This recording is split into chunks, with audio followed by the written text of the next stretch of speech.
Hello, hello, and welcome to this discussion.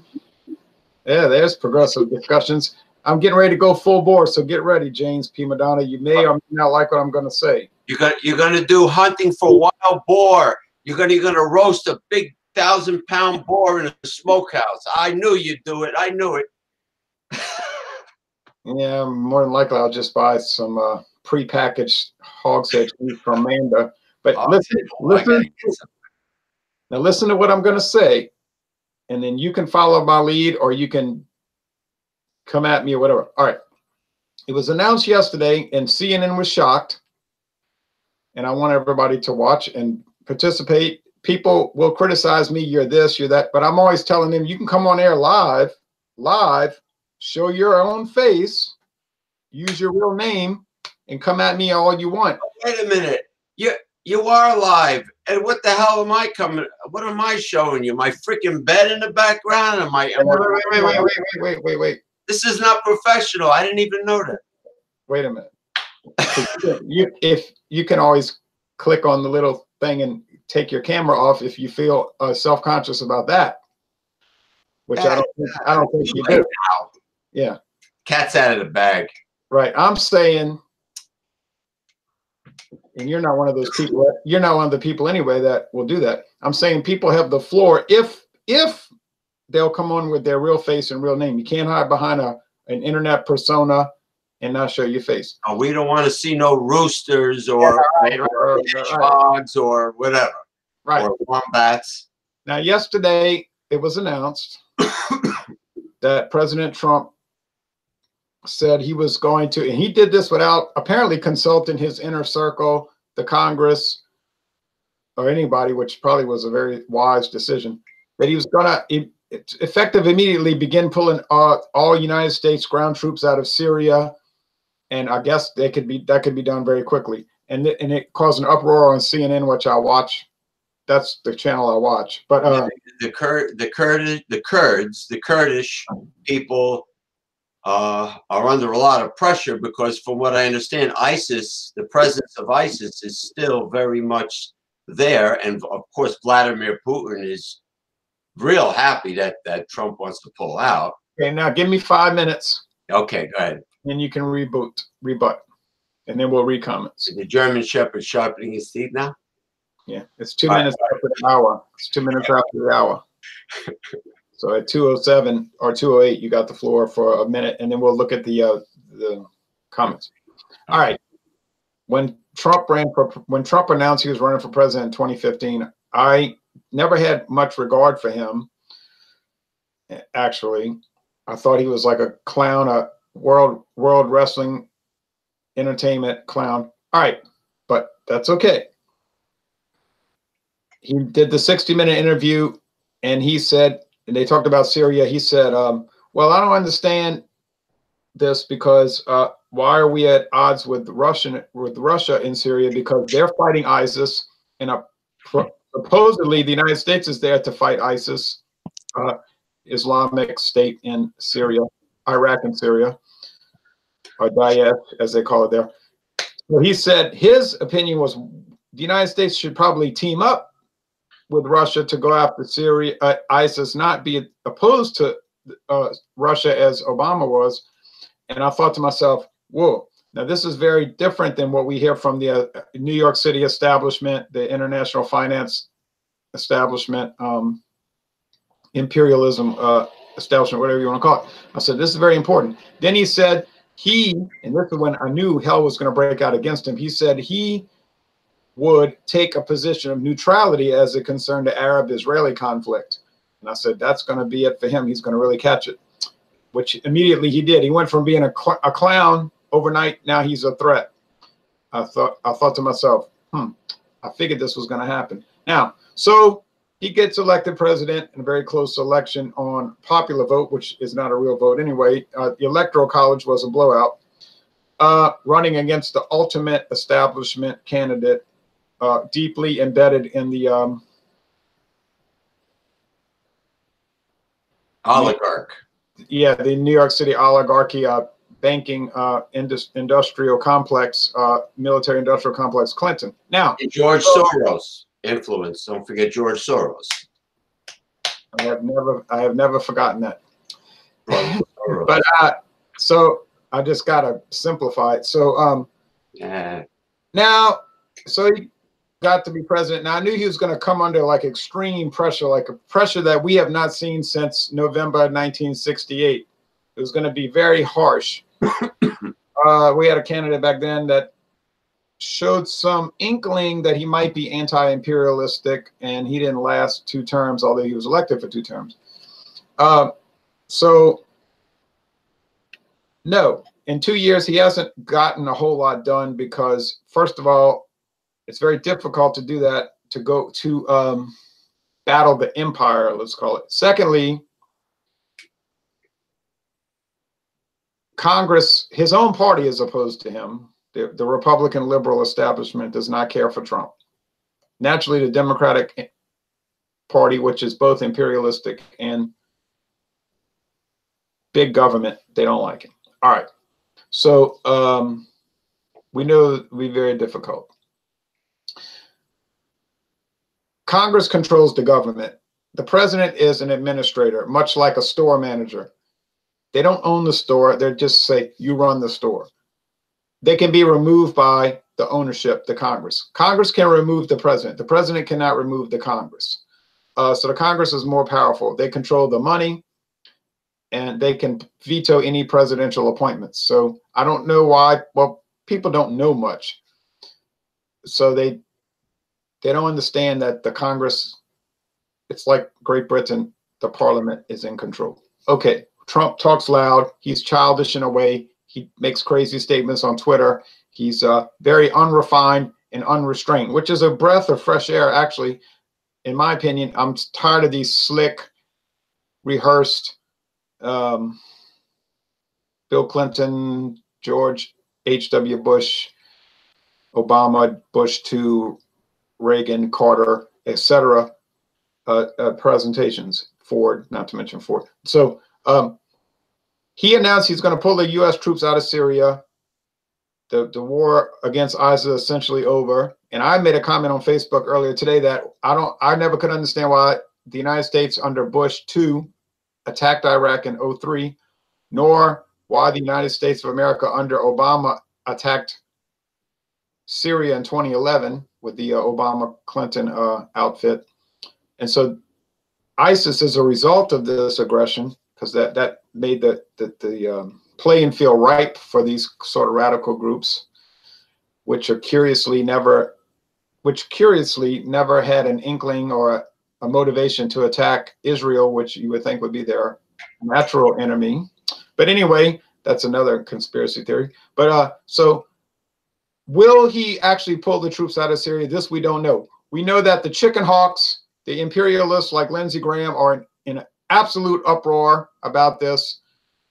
They never met a war they didn't like Will Rogers never met a man he didn't like. Lindsey Graham never met a war or a man well, maybe he never met a man he didn't like either, but a war he didn't like. So yes, he's going to come under extreme pressure from the imperialists. But I'm saying this is why I voted for Trump, to get these troops out of these foreign conflicts and eventually to make friends with Russia, because in my opinion, the United States and Russia are natural allies. We should not have been fighting Russia all these years. The British Empire has had Russia on their target list or their hit list since 1815. The United States is the junior partner of the British Empire. We run behind them in everything they do. And I'm going to end that. Turn the floor over to you, and then we're going to look at comments. Go. Well, I look at the two-party system as being very similar to staring at 2 macaw parrots from the Amazon jungle. One has blue feathers, one has red feathers. You know, they both have their corporate fascist oligarch puppet masters pulling the strings. Those that accept big campaign contributions also owe big favors when they get elected. That being said, we didn't have really good choices in 2016. It was like going from the frying pan into the furnace.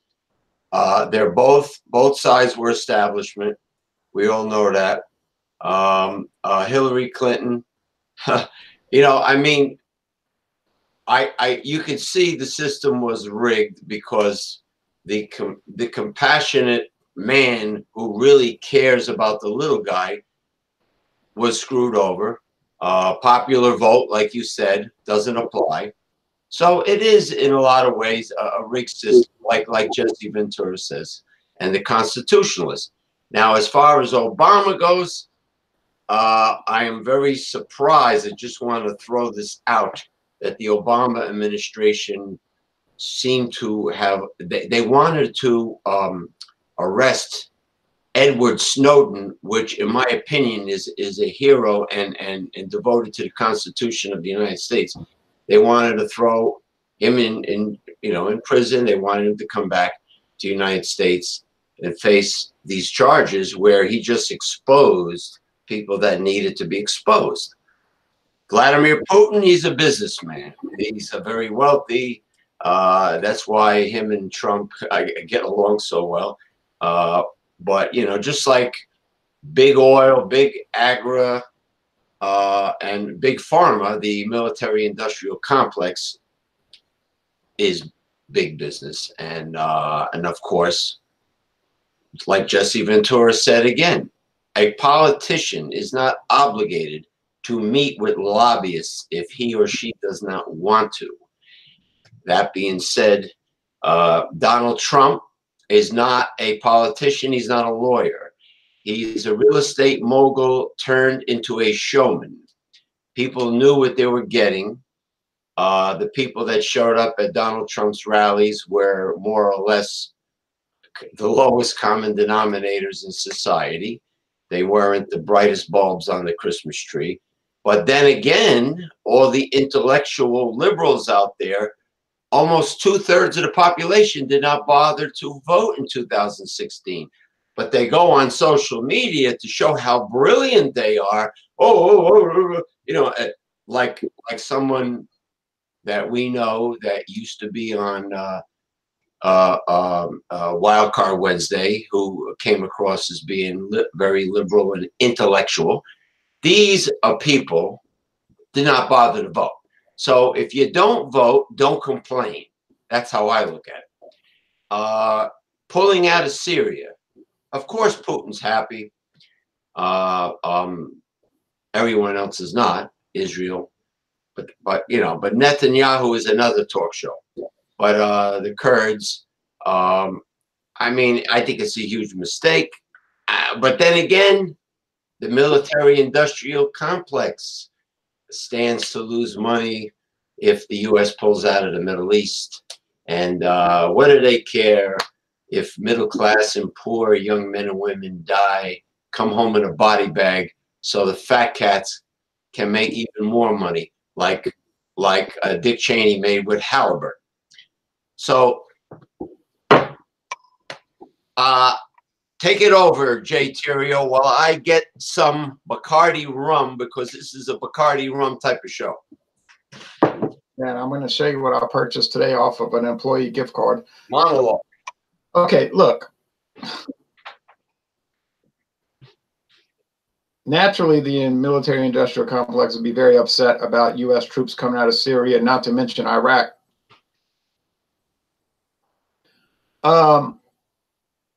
James has this liberal approach, which I don't accept. I mean, I accept the fact that people can believe whatever they want to believe. This is not what I'm saying. I'm not saying people should be repressed or controlled, or we're going to go after them when we get in power and all that.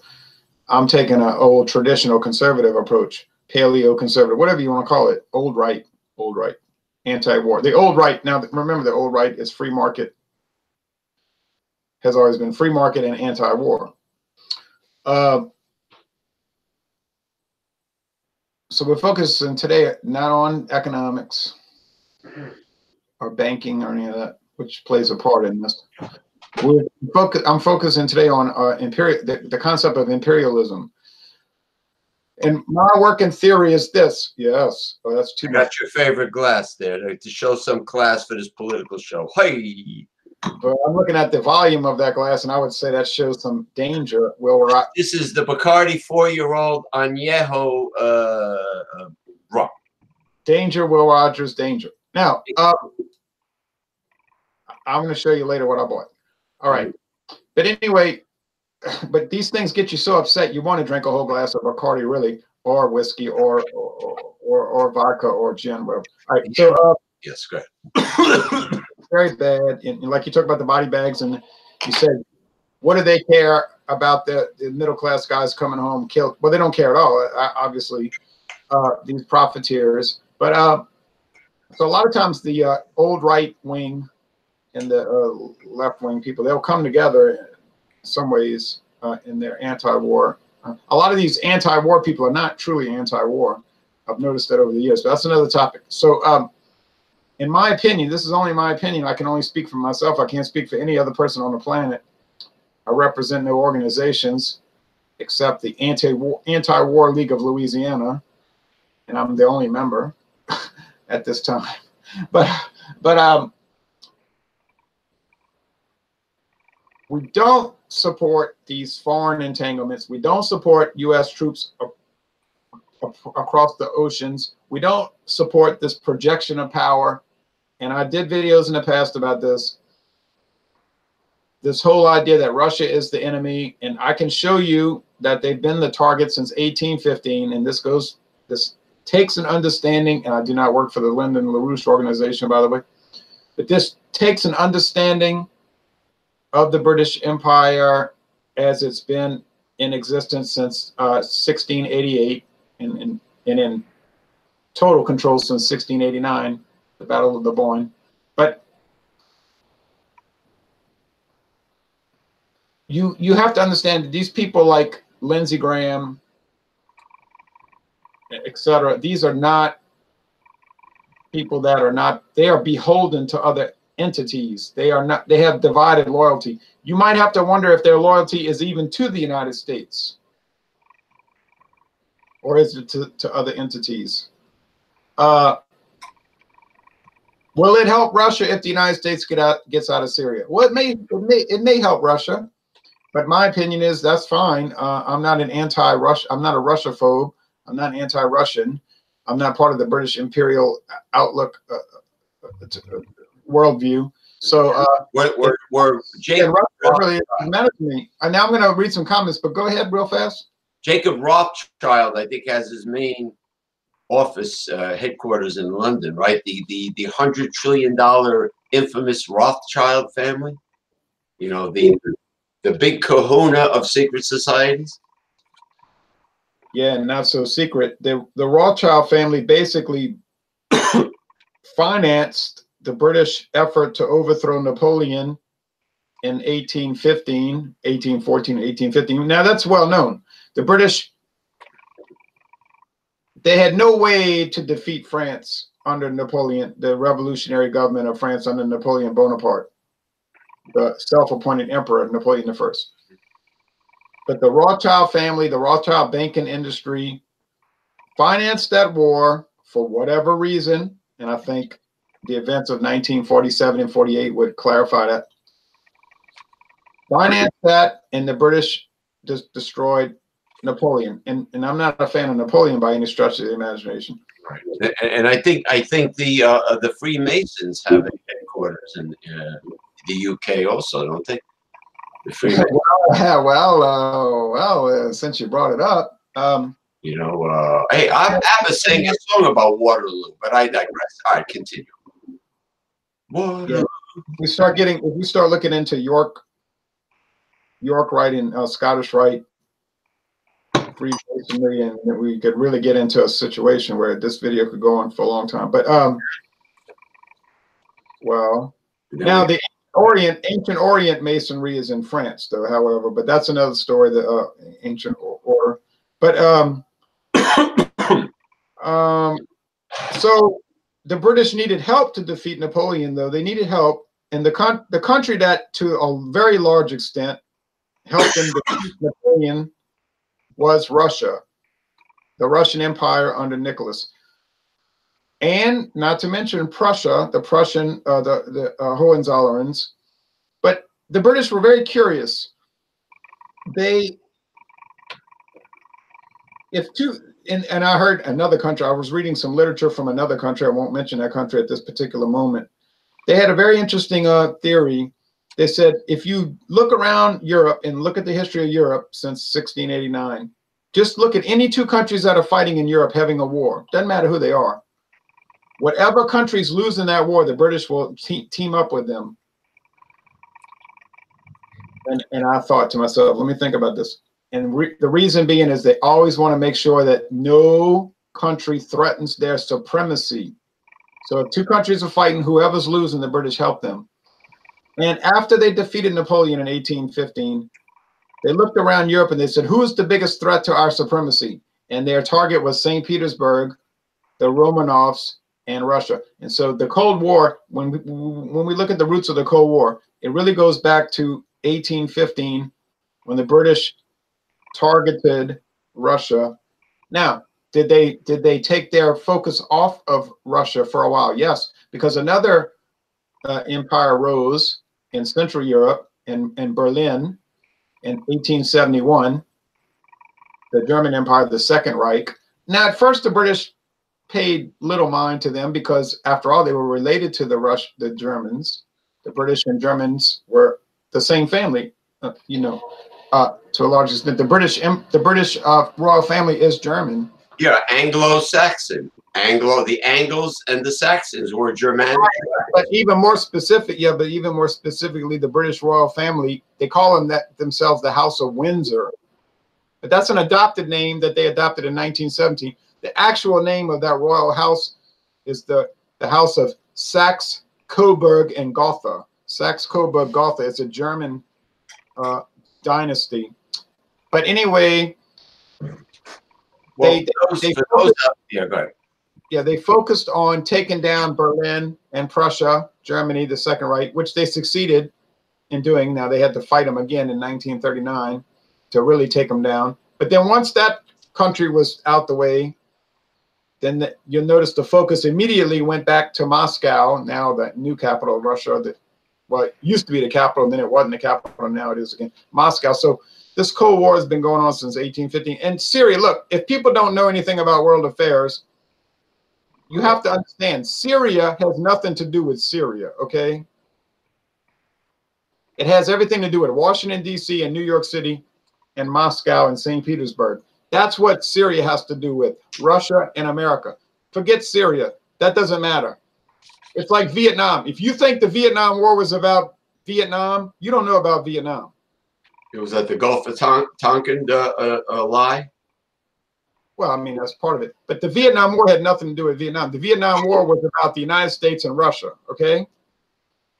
It was, more accurately, the Vietnam War was the United States versus Russia, and the battlefield happened to be Vietnam.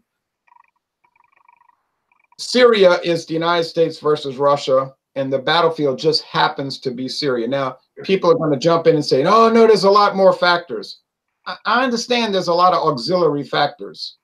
The Kurds, ISIS. Yeah.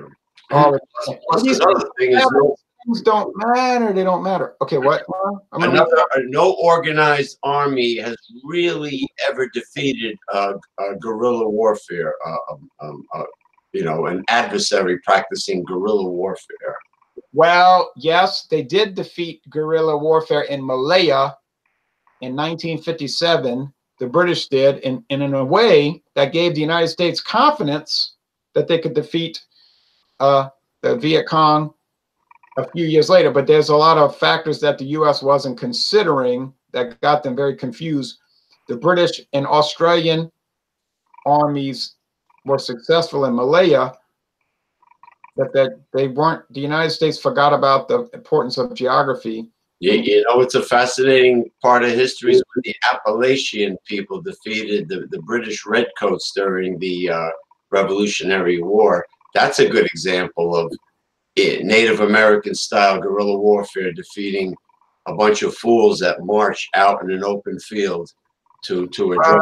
Well, You know, I don't want to get off on that. I think the main thing that defeated Great Britain in the Revolutionary War was that all the other countries jumped in to help the United States. Lafayette. France, the Netherlands, and Spain. You see, the British had racked up a long list of enemies. And so when the United States got involved in it, then all the enemies came calling, and it was like piling on, like you watch wrestling where everybody jumps in the ring. Right. So that's the real reason. Well, the British suckered Native Americans into taking the side of King George. And that was a little bizarre in history. But anyway. Right. And tried to encourage a slave uprising so that they could use them to defeat the Americans. Okay, let's see. Somebody, I can't pronounce your name because I don't read Cyrillic, but he says hello from Russia, and I'm going to say to you, hello back to you. Greetings. And let me go get some water, and then we'll wrap this up. And yes. I might carry it over to my alternate channel called Anti-War, because on Anti-War, I might be a little more provocative. Now, if we talked about ancient Egyptian history and King Tutankhamun, that would be a way of wrapping up the show. Anyway, I apologize for my very informal appearance on the show because I was not aware that it was going to be a live show. That's why I went and got the good glass for my good rum. Yeah. Do you know what the first thing I'm looking at your bed and because I know Jay likes this glass when we do the other shows. I do like it. I do like it. The first thing I do every morning when I wake up, and I'm not saying this as a passing judgment or anybody, or even advising anybody, or even caring what anybody else does in their personal life. I'm just mentioning that. Well, there's no woman back there. It's just a bed. You know. Right. The first thing I do when I wake up in the morning, and this is my practice, is to make the bed. I just have these defined habitual things that I do, and I feel like I want to make the bed, and it's like gives me my brain a signal. Now you're getting things going, and you're, you know. What it is, I'm living here alone now, and it's like I'm the only one. Well, until now, I'm the only one that really sees the messed up bed. But I do have from Amazon, lovely velvet blankets, as you might be able to see from Amazon. That's just a fixation I have. You know, I just have to make the bed, and then I go into the kitchen. I click on the coffee. Then I'm in there brushing my teeth and shaving.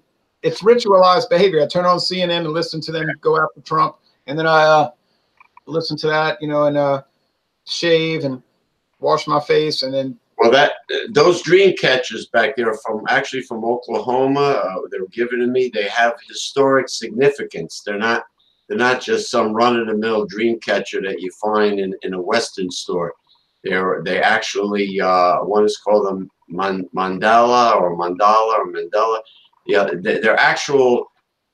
They have shamanistic, historic Native American significance. So. And then, of course, the other one is the St. Benedict's medallion with other items to ward off evil. But anyway, I digress. Yes, I have a memory foam queen size mattress, and I just need to put more in it besides sheets and velvet blankets, if you get my drift. But anyway, back to you, Jay Terrio. Yeah, another topic. Now, to conclude this, when I saw the thing about Syria, I was very happy, and I knew it was going to be hell breaking loose and all of that, but that was fine. Trump may be a one-term president. If you go after the empire, you're not going to last. I mean, mainly you better worry about staying alive is the way I look at it. But be that as it may, my opinion of it, which, remember, it only represents me. I only speak for myself, not anyone else on the planet. And there's a lot of people on Earth. I was very pleased with this because it's a good first step. Yes, I know that Trump launched attacks on the Syrian military when they had these so-called chemical gas attacks. I think those were mostly a staged thing. They did very little, if any, damage. I think that was coordinated with the Russians. with full knowledge of the Syrian army. They say, look, Trump was saying, look, I'm under a lot of pressure over here. I got people on my back. I'll just do these little showpiece attacks. It looks good for TV. And the Russians say, Putin say, okay, we know it wasn't the government that did. We got to placate Lindsey Graham and the imperialists. Okay. So they launched that. Donald Trump has a tendency not to follow expert advice or opinion.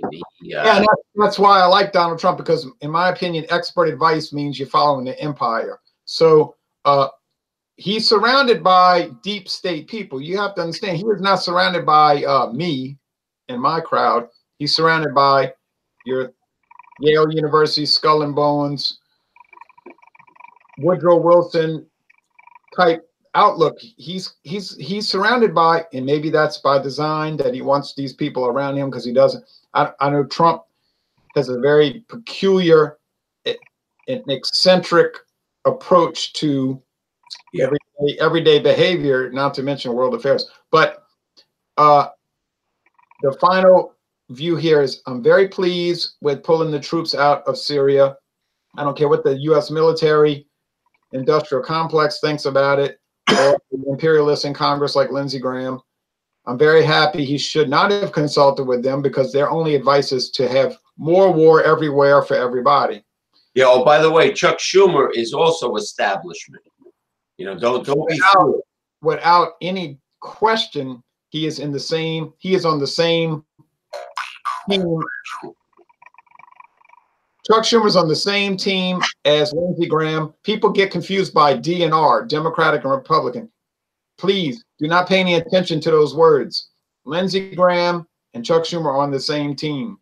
Trump is not on their team. So I'm happy. That's my final word. I'm very happy that the U.S. is pulling the troops out of Syria, and I think they should pull the troops out of all these other adventures around the world. But that's why my alternate channel is called Anti-War. But you might differ. Maybe you think the U.S. should keep troops in Syria till the end of the world. And remember, it was Clinton and Obama who invaded Syria. Because I said to somebody on the phone last night, I said, what do you call it when the United States sends troops into a country against that country's permission? Syria did not invite the United States in, nor did they ever approve of U.S. troops in their country. And my friend on the phone, a Navy veteran, said it's called an invasion. I said, thank you. Why does, yeah, you're right. Why does the United States need almost 1,000 military bases throughout the world? Isn't that an occupation?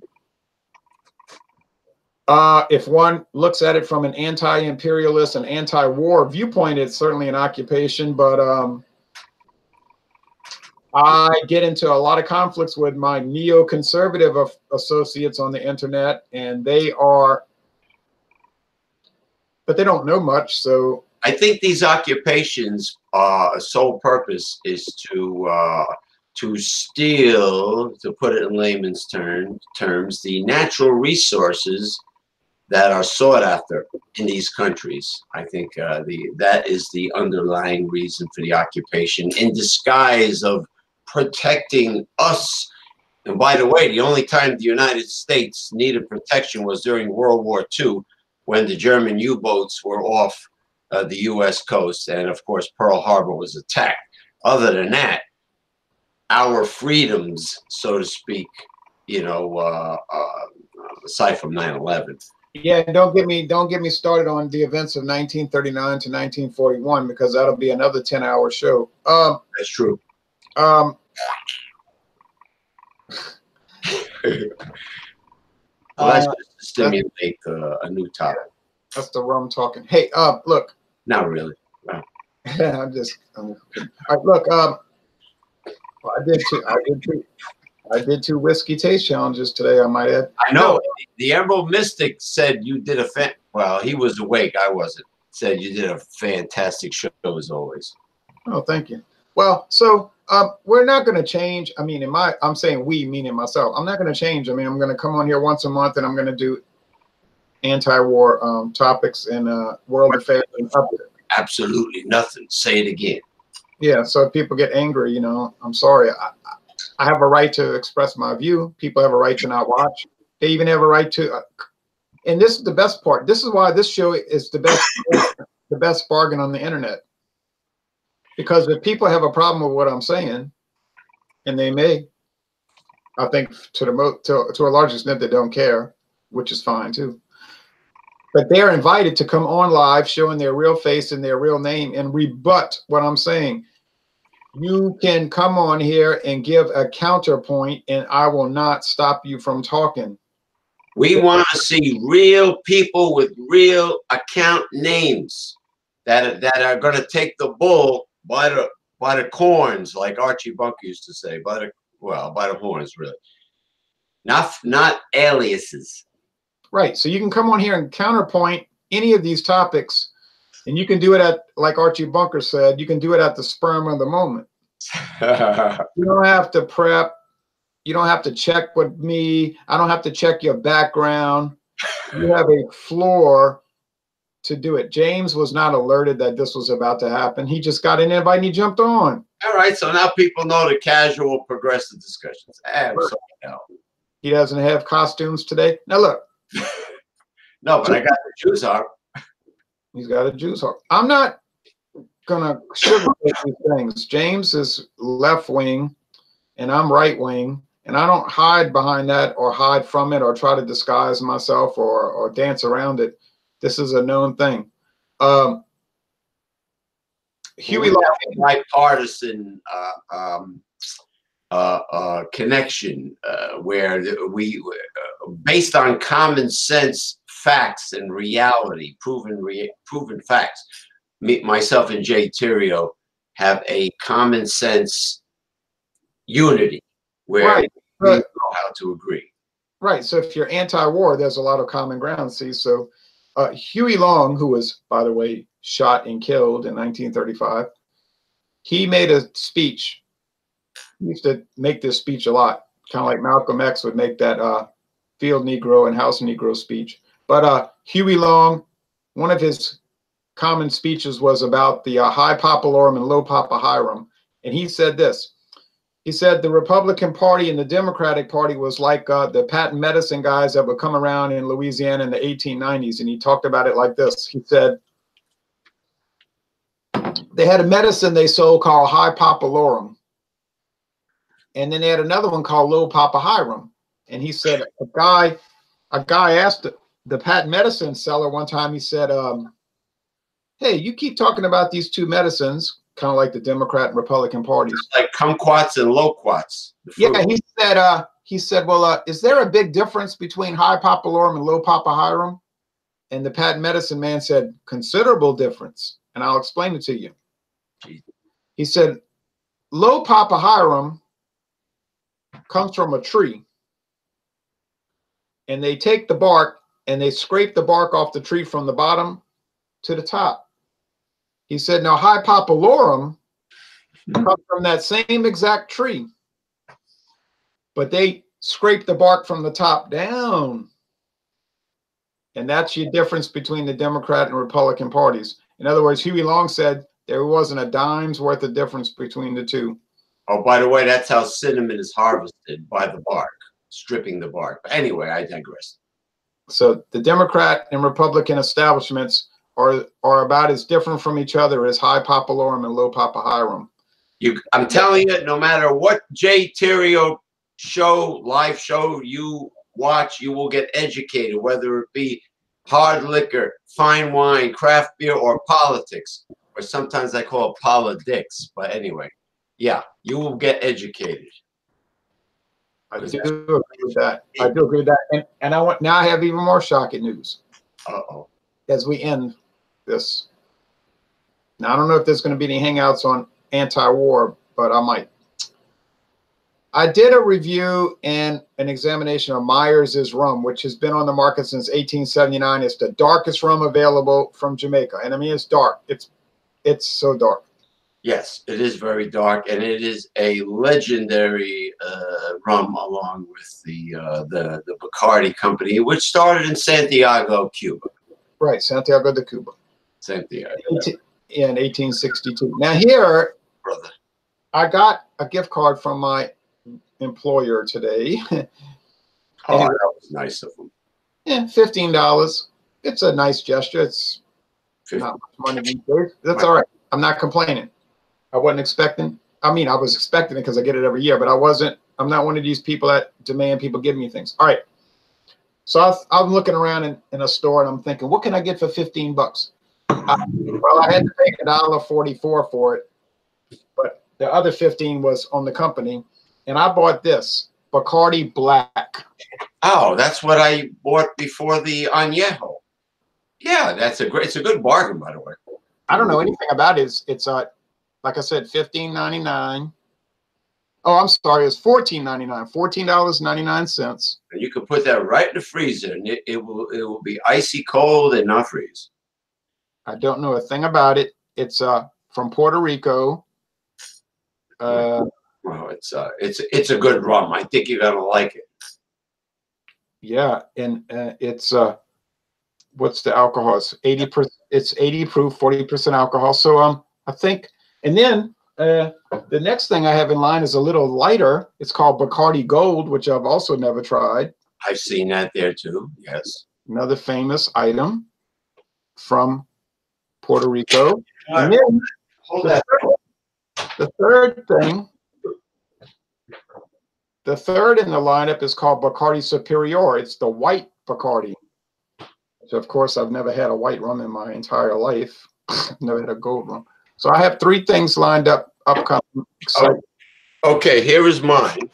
Yeah, that's the one I was showing. The Bacardi White is the last one in the lineup, which I've never had. Añejo, 4-year-old aged rum. Bacardi Añejo, which is a Spanish word for, I guess, extra aged booze. You know, in general. 4-year age, yeah. 4 years. Oh yeah. That means 4 years. Yeah, you know, like annual, like annual, the year. 4 years. It was the most expensive of the Bacardis. I mean, to be honest with you, I'm partial to Kraken rum. You know, like release the Kraken, but I don't feel like spending the money unless somebody gives it to me for Christmas. But I do like Kraken because when you open it up, you got that blackstrap molasses aroma, and you know you can smell it across the table. But release the Kraken. But anyway, this is pretty good. I got it. I just took it out of the freezer, and this is what I'm drinking. Yes, I would be very favorable towards trying that, but I got to go through this three. It'll probably take me to the end of 2019 to get through this big triple header lineup here, this triple header, and I'm going to go dark to light. So, but the Añejo 4-year Añejo Quattro, yeah, I would be very pleased to try that. I got to finish but I'm not going to break open the Bacardi until I finish the Myers's. Finish the Myers. But yeah, the problem what I like about the hard liquor in the freezer is you don't end up watering down your fine hard liquors with ice cubes. Oh no, I drank mine straight. Yeah, it's like Johnny Walker Blue. Like my brother-in-law's Uncle Pete says, you really want to put a product like Johnny Walker Blue in a glass with ice cubes? Come on, he says, give me a break. You know, you don't want to disgrace something like that. Right, you're paying $250 a bottle, and you're going to water it down with water, frozen water? No, please don't do that. No, don't do that at all. So, all right, now we're going to end this by looking at comments. Craft Beer Pour says, "Cheers, gents." And Jim Harbin says, "Trump is not a politician." Well, that's true. That's obvious. Now, he said the Second Amendment is what keeps us free. Well, now let's remember the Second Amendment is simply some words on a piece of paper. It's the application of that keeps us free. You got to remember that. Ink on paper will not keep you free. Not ink on paper. It's the application of things. The Second Amendment does not give you the right to bear arms. It guarantees the right. You're born with the right. Oh, I have a question about the Second Amendment to Jay Terrio. Are the words "against a rogue government" actually in the Constitution? Hold on a second. Jack Cottrell says, "So right, Jay." Thank you, Jack. Oh, say that. against a rogue government? No. Yeah, against No. a rogue government, or is it somebody kind of like slipped that in on on their own? I never heard that before, actually. Yeah, the right to bear arms, blah blah blah, against a rogue government. It could be fake news from social media. Well, here's the thing about the Bill of Rights, which a lot of the right-wing conservative people don't understand, because most people have never read the Federalist Papers, which I have all of them, and I've read them front to back. When they talked about starting the Constitution, people said, no, it's going to set up an empire. It's dangerous. We just got rid of an empire. We don't want another empire. Then the pro-federalists like Alexander Hamilton said, no, you're just exaggerating. It's going to be a free country. It'll be very mild. So they wrote a bunch of articles. They wanted to adopt the Constitution, so they wrote a bunch of articles in newspapers under pen names, not their real names, but we know today it was Hamilton, Madison, and Monroe, James Madison, Alexander Hamilton. Then there was a series of articles called the Anti-Federalist Papers, which were arguments why the U.S. should not adopt the Constitution. But in the Federalist Papers, there's a very interesting section about the Bill of Rights. And they were saying, well, these anti-federalists demand, and that's how they got the Constitution passed, by the way. They guaranteed that they would immediately upon adoption of the Constitution pass a Bill of Rights, which is the first 10 amendments to the Constitution. Remember, these are amendments, so these are changes to the Constitution.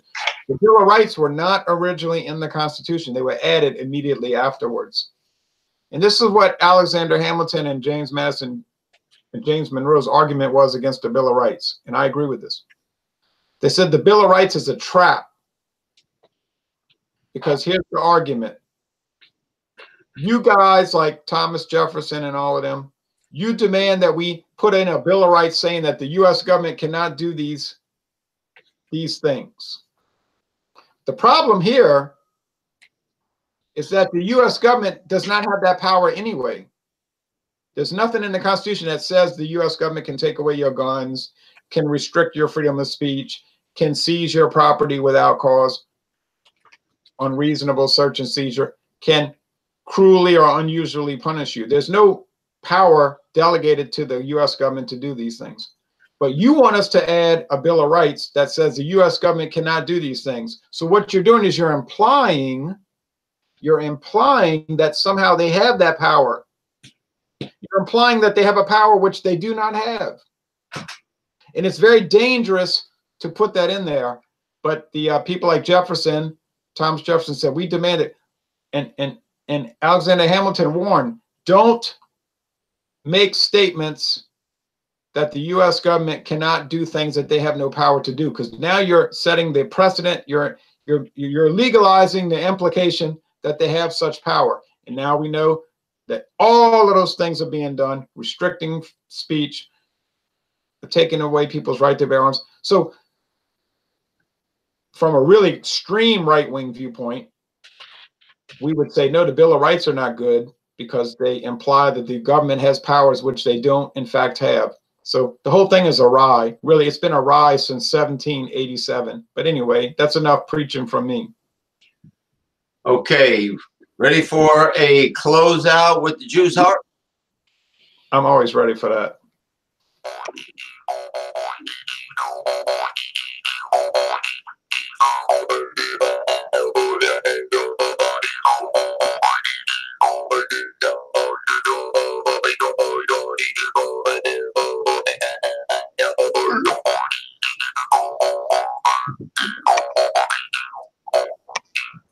That's it. You're not going to see that on CBS.